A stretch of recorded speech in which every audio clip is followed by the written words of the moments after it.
찬양 성부 성자 성령 삼일체 신께 영생 무궁하기까지 영광을 돌리세 영광을 돌리세. 새 노래로 여호와께 노래하라. 온 땅이여 여호와께 노래할지어다. 여호와께 노래하여 그 이름을 송축하며 그 구원을 날마다 선포할지어다. 그 영광을 열방 중에 그 기이한 행적을 만민 중에 선포할지어다.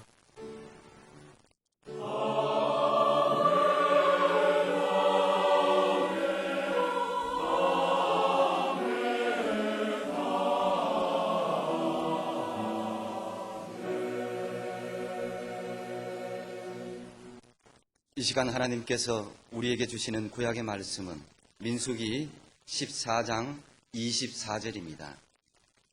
제가 가진 성경 218쪽입니다. 오직 내 종 갈렙은 그 마음이 그들과 달라서 나를 온전히 쫓았은즉 그의 같은 땅으로 내가 그를 인도하여 드리리니 그 자손이 그 땅을 차지하리라. 아멘.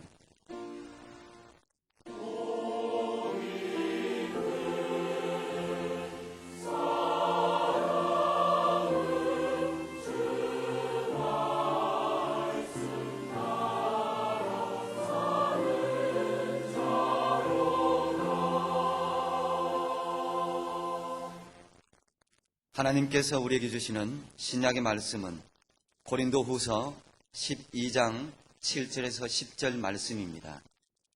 제가 가진 성경 298쪽입니다. 또 계시를 받은 것이 지극히 크므로 너무 자고하지 않게 하시려고 내 육체에 가시 곧 사단의 사자를 주셨으니 이는 나를 쳐서 너무 자고하지 않게 하려 하심이니라. 이것이 내게서 떠나기 위하여 내가 3번 주께 간구하였더니 내게 이르시기를 내 은혜가 내게 족하도다. 이는 내 능력이 약한 데서 온전하여짐이라 하신지라.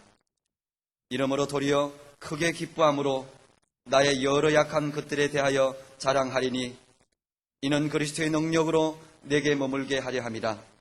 그러므로 내가 그리스도를 위하여 약한 것들과 능력과 궁핍과 핍박과 곤란을 기뻐하노니 이는 내가 약할 그때에 곧 강함이니라. 아멘. 오늘의 구약 본문 말씀을 이해하기 위해서는 그 앞부분을 먼저 보아야 합니다. 민수기 14장 1절로 10절에는 이런 말씀이 기록되어 있습니다. 온 회중이 소리를 높여 부르짖으며 밤새도록 백성이 곡하였더라. 이스라엘 자손이 다 모세와 아론을 원망하며 온 회중이 그들에게 이르되 우리가 애굽 땅에서 죽었거나 이 광야에서 죽었다면 좋았을 것을 어찌하여 여호와가 우리를 그 땅으로 인도하여 칼에 망하게 하려 하는고 우리 처자가 사로잡히리니 애굽으로 돌아가는 것이 낫지 아니하랴. 이에 서로 말하되 우리가 한 장관을 세우고 애굽으로 돌아가자 하매 모세와 아론이 이스라엘 자손의 온 회중 앞에서 엎드린지라. 그 땅을 탐지한 자 중 눈의 아들 여호수아와 여분의 아들 갈렙이 그 옷을 찢고 이스라엘 자손의 온 회중에게 일러 가로되 우리가 두루 다니며 탐지한 땅은 심히 아름다운 땅이라. 여호와께서 우리를 기뻐하시면 우리를 그 땅으로 인도하여 들이시고 그 땅을 우리에게 주시리라. 이는 과연 젖과 꿀이 흐르는 땅이니라. 오직 여호와를 거역하지 말라. 또 그 땅 백성을 두려워하지 말라. 그들은 우리 밥이라. 그들의 보호자는 그들에게서 떠났고 여호와는 우리와 함께 하시느니라. 그들을 두려워 말라 하나 온 회중이 그들을 돌로 치려 하는 동시에 여호와의 영광이 회막에서 이스라엘 모든 자손에게 나타나시니라. 우리 다 아는 말씀이지.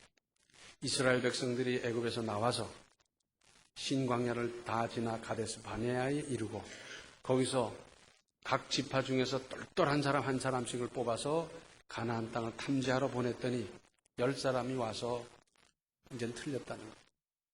이제 여기서 죽게 생겼다. 그러는데 여호수아와 갈렙은 그거 아니다 하는 거예요. 이러한 일로 말미암아 오늘의 본문, 오직 내 종 갈렙은 그 마음이 그들과 달라서 나를 온전히 쫓았은즉 그의 갔던 땅으로 내가 그를 인도하여 드리리니 그 자손이 그 땅을 차지하리라. 그리고 민수기 32장 12절을 보면 다만 그나스 사람 여분네의 아들 갈렙과 눈의 아들 여호수아는 볼 것은 여호와를 온전히 순종하였음이니라 했습니다. 그런데 오늘의 구약 본문에 나오는 온전히 쫓았다 하의 온전을 개정판에서는 전적으로라고 번역하고 있고, 민수기 32장 12절에 온전히 순종했다에서의 온전은 철저히라고 쓰고 있습니다. 그러니까 여호수아와 갈렙이 하나님을 믿고 따르고 순종하는 자세는 전적으로 철저하게 했다 하는 것입니다. 그러는 데는 무슨 장애나 핍박이 없었겠습니까? 12명이 가서 정탐하고 올 적에 오면서 왜 말이 없었겠어요? 아이고, 이제는 틀렸다, 죽었다, 안 된다, 죄들 그러는데 아니다. 우리가 여기까지 온 것이 하나님의 은혜 아니냐. 만나를 먹고 메추라기를 먹고 그 광야를 건너온 우리인데 여기까지 와서 하나님이 우리를 버리시겠나. 분명히 가나안 땅을 주신다고 약속하셨는데 무슨 말이냐. 그럴 적에 10명이 가만 놔뒀겠어요? 이런 미친놈, 그게 믿음이냐, 틀렸다, 무슨 욕인들 안 했겠어요? 오늘 10절에도 온 회중이 그들을 돌로 치려 하는 동시에 그랬어요. 믿음의 사람 믿음의 말을 했더니 돌로 치려 했다 하는 것입니다. 바울에게도 생명을 내걸고 복음만을 위해서 사명으로 살았던 바울에게도 밖에서 오는 핍박이나 방해 못지않은 내적인 고난이 있었습니다. 밖으로부터 닥치는 것은 어떤 면에서는 그래도 물리치는 힘이 있을 수 있어요. 그러나 내적으로 당하는 고난은 참 어렵습니다. 이것을 성경은 가시라고 했는데 여기에는 여러 학설이 있습니다. 그래서 어떤 학자는 간질병에 걸려 있어서 참 고생을 많이 했을 것이다 하고요. 또 어떤 학자는 시력이 좋지 않아서 더듬거렸을 것이다 하기도 하고 여러 학설이 있는데, 실제로 자기 몸이 불편하고 보니까 복음을 증거하는 데 있어서 능률이 안 오르잖아요. 또 그것으로 말미암아 더 활발하게 일을 못하는 점이 있어서 하나님께 3번이나 기도했는데, 3번 기도했다는 것은 아침에 하고 점심에 하고 저녁에 했다, 그 정도겠습니까? 이거 아닐 겁니다. 그래서 날짜를 정하고 작정하면서 금식하고 기도했던지 아니면 철야를 하며 기도했던지 아마 굉장히 열심히 기도했을 겁니다. 그런데 그 응답이 오늘 신약 본문의 9절에 내게 이르기를 내 은혜가 네게 족하도다. 이는 내 능력이 약한 데서 온전하여 짐이라 하신지라. 이러므로 도리어 크게 기뻐함으로 나의 여러 약한 것들에 대하여 자랑하리니 이는 그리스도의 능력으로 내게 머물게 하려 함이라. 그러고 보면 온전이란 뭡니까? 아직 고쳐지지 않았는데 온전하게 하기 위해서 그랬다. 그러니까 온전이란 완벽한 것이 아님을 알 수 있습니다. 여호수아나 갈렙 또한 무슨 실수도 없는 완벽한 사람이기보다는 그 중심이 하나님을 향하여 전적으로 철저했다는 의미 아니겠습니까? 여기서 우리는 나의 소원대로 안 되고 있는 일에 대해서 깊이 생각할 일입니다. 무슨 일이나 쉽게 되면 사람은 하나님의 은혜를 잊어버리기 쉽습니다. 하나님이 이루어주신 것이다, 이런 고백 혹 말로는 할지 몰라도 진심으로 하기가 어렵습니다. 행운이라고 생각하고 재수가 좋다는 생각도 하거나 제가 잘나서 된 줄로 착각하면서 그 결과를 뜨겁게 소중히 여기지 않는 경향이 있습니다. 어렵게 수고해서 얻은 것은 소중히 알고 잘 간직하려고 그러고 아주 기뻐하고 그러지 않습니까? 그러나 쉽게 얻은 것은 흐지부지 하다가 흘려버리기 쉽고, 그래서 기도하며 힘쓰고 있어도 잘 이루어지지 않는 일에 대해서는 다음의 자세가 필요한 겁니다. 먼저 회개하십시오. 죄가 있으면 안 됩니다. 죄가 하나님과 사람 사이를 가로막아서 나의 기도가 하나님께 전달될 수가 없는 겁니다. 사실 회개는 하나님 앞에서 응답받는 가장 큰 지름길입니다. 문제가 해결되고 앞날이 열리는 가장 지름길은 회개입니다. 그리고 오늘 본문 7절에 보면 가시라 그랬는데 너무 자고하지 않게 하시려고 하는 말씀을 2번이나 썼어요. 겸손하게 하시려는 하나님의 뜻을 생각할 일입니다. 오랜 기도와 깊은 간구 그리고 기도의 분량과 간절함을 쌓아가는 동안 사람은 겸손해질 수밖에 없고 가시의 역할로 말미암아 강권적으로 겸손하게 만들어 가시는 겁니다. 그래서 좀 뽐내려고 그러면 콱 찔르고 자랑하려고 그러면 콱 찔르고 그래서 가만히 있어, 앉아 있어, 절제해 그러면서 우리를 겸손하게 만듭니다. 겸손해야 삽니다. 겸손이 살 길입니다. 또 기도하며 응답받고 능력받게 하시려는 하나님의 뜻이 있습니다. 가시가 없으면 기도합니까? 문제를 끌어안고 기도하고 힘드니까 기도하고 어려우니까 기도하고 다 그러는 거지 문제가 없으면 기도합니까? 바울은 자기의 가시 곧 약함을 알아서 기도함으로 고쳐주신 것보다 훨씬 더 큰 능력을 행사할 수 있었다는 것 아니겠습니까? 가령 지체가 부자유한데 하나님께 기도해서 완전히 고쳐졌다. 그래서 성한 지체를 가지고 열심히 일한 것보다 훨씬 더 많은 일을 하게 하셨다 그 말입니다. 간질이 고쳐지지 않았고 눈병이 고쳐지지 않았지만 고쳐진 것 이상으로 큰 역사가 나타나서 그래서 오히려 내 약한 것을 자랑하고 그것으로 말미암아 기도하고 거기서 능력이 따르고 했더라는 것 아니겠습니까? 혈압으로 고생하는 분이 의사를 찾아가서 하소연을 합니다. 이건 수술할 수 없습니다. 수술만 할 수 있다면 제가 5번을 수술하더라도 수술하겠습니다. 돈이 많이 들더라도 저 수술하겠습니다. 그런데 혈압은 수술하는 게 아니잖아요.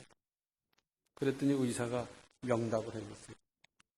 친구로 알고 평생 같이 가십시오.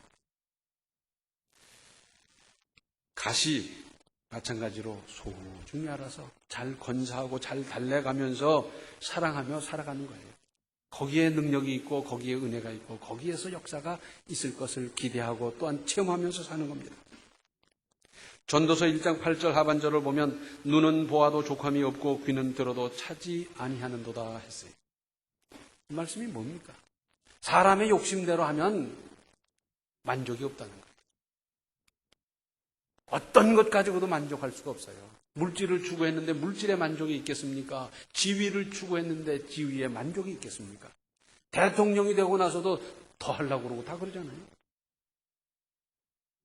인생은 어차피 자기가 원하는 것을 다 이룰 수 없고 자기가 원하는 것을 다 가질 수 없는 것 아니겠습니까?